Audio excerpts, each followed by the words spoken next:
Hello listeners, நாம் இன்னைக்கு மார்குடே டேஸில் த டாக்டர்ஸ் வேர்டுங்கிற ஸ்டோரி தான் பார்த்துக்கிட்டு இருக்கோம்.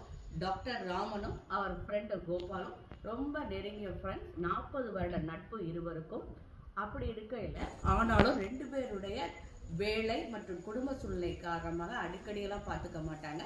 வீக்கெண்டில் கோபால் வந்து டாக்டர் ராமன் கிளினிக் வந்து வெயிட் பண்ணிக்கிட்டு இருப்பார். டாக்டர் ஃப்ரீ ஆன உடனே ரெண்டு பேரும் என்ன பண்ணுவாங்கன்னா, ஒரு சினிமாவுக்கோ டின்னருக்கோ போயிட்டு அவங்களுடைய டைமை ஸ்பெண்ட் பண்ணுவாங்க. இந்த மாதிரி ஒரு அழுத்தமான ஆழமான நட்பு இருவருக்கும். அப்படி இருக்கையில் நம்ம ஃப்ரெண்டோட பையன் எதுக்கு இங்கே இன்னைக்கு கிளினிக்கு வந்திருக்காருன்னு ஒரு ஆச்சரியப்பட்டுட்டு ஒரு ஆப்ரேஷன் பண்ண போகையில் அவரோட பையனை பார்த்து கேட்பாரு, என்ன ஆச்சு அப்படின்ட்டு. இதை கண்டினியூஷன் வர எபிசோடில் பார்க்கலாம். எங்கள் பேஜை லைக் பண்ணுங்கள், எங்கள் சேனலை சப்ஸ்கிரைப் பண்ணுங்கள்.